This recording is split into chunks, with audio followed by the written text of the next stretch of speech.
I've been intentional about moving into this next season. I made it clear. I told Hobie, I'm moving into a season of rest. I told Christine, Christine, are moving into a season of rest. And I asked for more white space. Like I said, I asked for moving things into the summer. I told Hobie I want to put my health first right now. That got a little bit rocky during those times of the book. I stopped working out for a while, not ideal.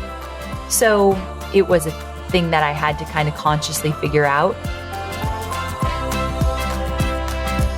I'm Amy Porterfield, ex-corporate girl turned CEO of a multi-seven-figure business. But it wasn't all that long ago that I lacked the confidence, the budget, and the time to focus on growing my small but mighty business.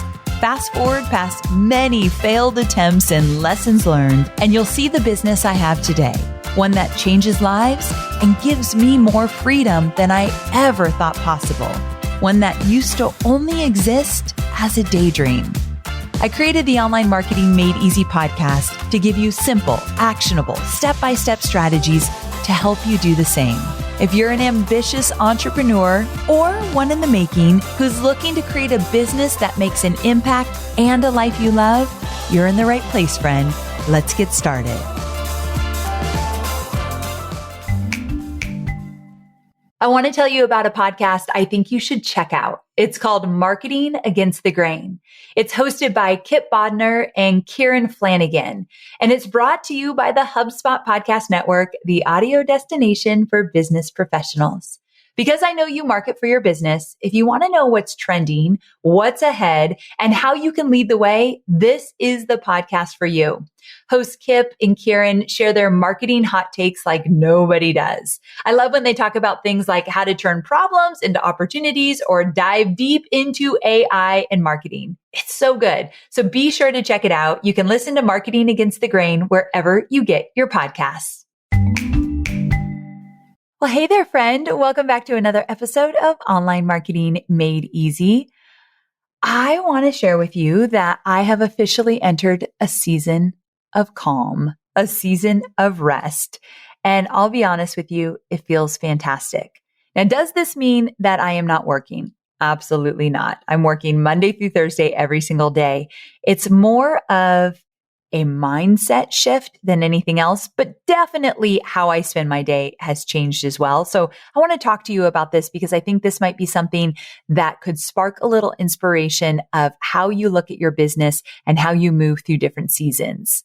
So for the last 5 months, I have been launching my book nonstop. So essentially, I started in October, but it even started before that because obviously I had to write the book, put together the whole marketing plan, start working things out.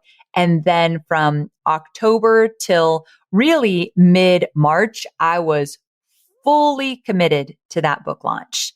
It was my goal to make that book a huge success, which meant I said yes to almost every opportunity that I felt would help me get the message out around my book and to get it into as many hands as possible. And now that I'm on the other side of that season, I'm able to kind of just ease into more calm and more rest. Quite honestly, I have to. I definitely hit burnout after that book launch, and that's okay. It's not like a whole horrible thing like, oh my God, I hit burnout. What did I do wrong? This is horrible. I'm not good at managing my time or my energy. There's none of that. I actually expected the burnout to hit, and it absolutely did. I posted about it on Instagram not too long ago, but I just recognized it and I thought, okay, so now I have to do some things to get me out of this burnout and just into the season of rest.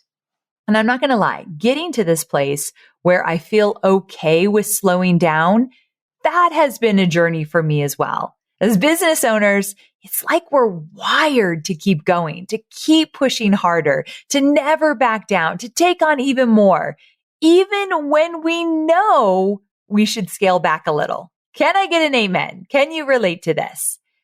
So that's why I'm diving into this today. I'm going to talk about what it's like to go from level 100, where you're doing all the things all the time, to taking an intentional pause and why it's important for you to do so from time to time. So this book, I knew that it could make an impact for my audience. And so, of course, I was going to put it out in front of my audience multiple times over the 5 months of promoting it. But also, I wanted my book to reach people beyond my audience and people that have no clue who I am or what I'm about. In particular, I wanted to speak to people who were very unhappy in their current situation. Maybe they work a 9-to-5 job. Maybe they don't know anything about this online world that we're in of building businesses online. So it was my goal to give them an opportunity to explore something maybe they don't even know exists yet. And they definitely don't know it exists for them. And I wanted them to explore this so that they could create a life and a business by their own design. And I was and still very much passionate about that. And because I don't do anything halfway, I said, all right, I'm going to go in. I remember looking at Hobie and saying, all right, babe, it's starting now in October. It's go time. And I will be less available. I will be more stressed. I am going to get more tired than normal. This is it. And I do believe it is worth it. And although he didn't like that, like Hobie doesn't like to see me all in because he knows it's hard for me. He did fully support it. And I had that conversation with him. So there were no surprises. He knew what was coming. And because we have such a close marriage, I think that's really important that he was on board with me. And he was. So that meant I was doing over 100 interviews. And really, the bulk of those interviews didn't start till January, which made it really hard because all of January, all of February, I did probably 100 interviews just in those 2 months. It meant getting on stages I wasn't comfortable getting on. It meant working on new initiatives inside my business that were foreign to me. It meant saying yes to everything that I thought could help get this book out into the world, even if it made me really uncomfortable. It meant getting on new shows where they gave me 5 minutes to talk about something that I felt like I needed 30 minutes to talk about. I have to say, I don't like those 5-minute news shows. They're just nerve-wracking. And they're live. And I'm just like, oh, I could do without these, but I did them all. I've never been on a plane as much as I was on a plane in January and February. I can't even believe that travel schedule. And I did this all to myself. I chose this. I'm well aware. And I'm so lucky that the opportunities came, right? I'm very grateful for them, but I was very tired. And you've probably heard me talk about the power of your why. And let me tell you, my why was showing up in full force during this book launch. Because when I was uncomfortable or when I was frustrated with something or when I quite honestly had a good cry about something, I had to remember why I was doing it in the first place. And again, not be like, poor me, I'm so busy, I'm so tired. I chose it. You have to remember as an entrepreneur, we are the bosses, right? You look in the mirror and if you're too overwhelmed, if you're too maxed, if your schedule is too wild, look in the mirror and talk to your boss, my friend, because he or she, that person is you. You're making the calls. As much as that's hard to hear, it's true.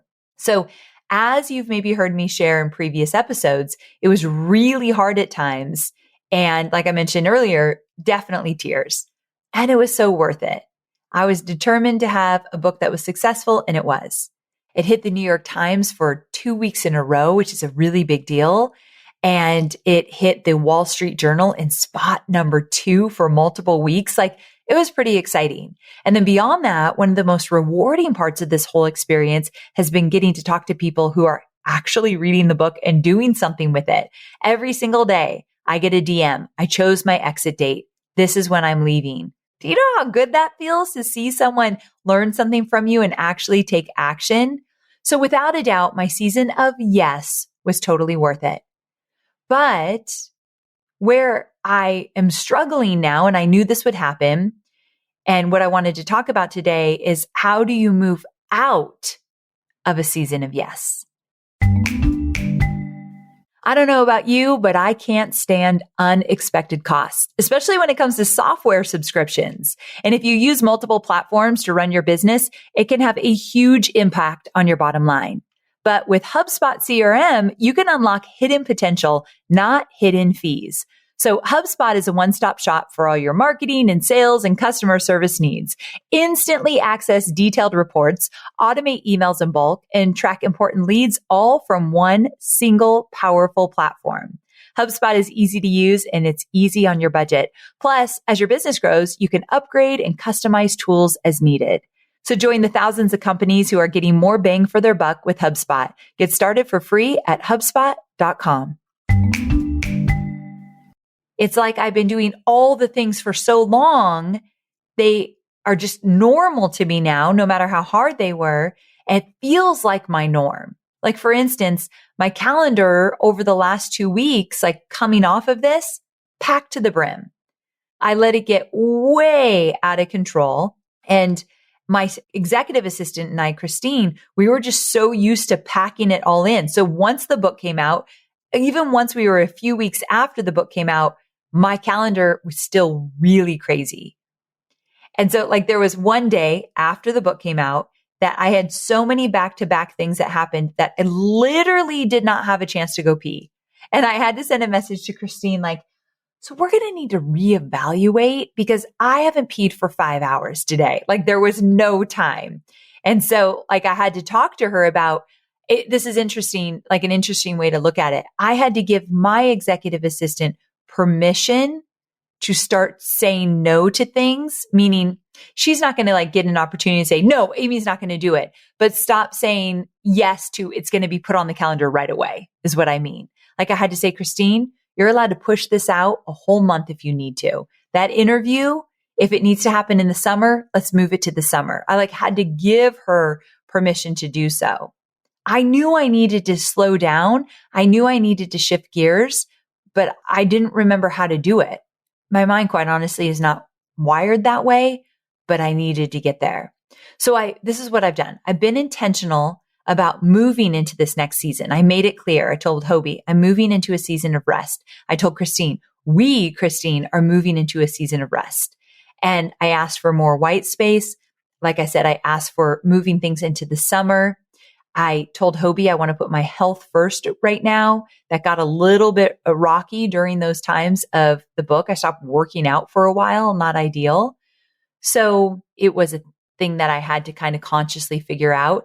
And shifting into this new space, it's going to take some time. And I kind of had to retrain myself. And again, lots of talks with my executive assistant, all of that. So I'm bringing this up to say that it's 100% okay to be in a season of yes. I celebrate it. I think it's needed as an entrepreneur. But remember, it's a season.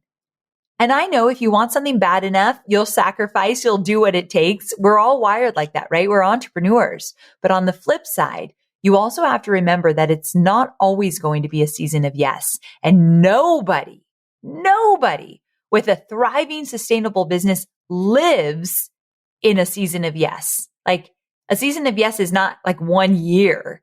You have to be able to step back. So tell yourself, if I'm going to go for a season of yes, when does that end? And when does your season of rest begin? Now, here's the truth. Good or bad, I don't know. It's just what's happening for me. My season of rest is like a month. My season of yes was 5 months. So I don't need them to be equal. And I am not wired that way. You give me a good month where we're saying no more often than we're saying yes, I'm all about it. I have a friend, his name is Anthony Trucks. He's been on the podcast. I'm in a mastermind with him. And when we were at the mastermind, we all went around and kind of just shared where we're at in business and life. And I remember so vividly what he said. He said, I'm in a season of dad right now. My business is not a priority. I'm working on my business. I'm doing my podcast. I'm making my money. But if there's an opportunity to be a dad, I'm there. And the reason for that, and I think he had mentioned like his son just went to college and his son, I think, runs track. So he's like really deep into that. And he wanted to be available to his son to watch all the meets, but also give the guidance that he needs as his son transitioned into something new.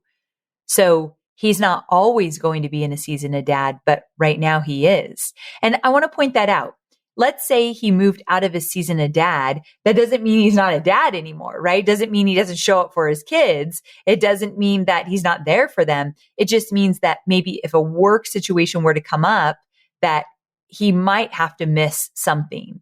It might happen. He didn't say this. I'm just saying this. And my point being is that even if you're not in a season of yes for your business, doesn't mean the whole thing goes to pot, right? It just means you're navigating and making decisions differently. So to hear that from someone that I really admire, I love Anthony Trucks, and just to hear what he had to say and knowing that he knew where his priorities were, I really thought that was cool to see. So again, he's getting things done. He's making his money. He's still on stage, but he's not saying yes to a stage presence over being able to be at one of his kids' matches. I think that's what it's called when you're a runner, right? Oh gosh, I'm so not athletic, but you get the point. All right. So there you have it, my sweet friend. I think being in a season of yes, being in a season of rest, and being able to choose when that is one of the best parts of being an entrepreneur.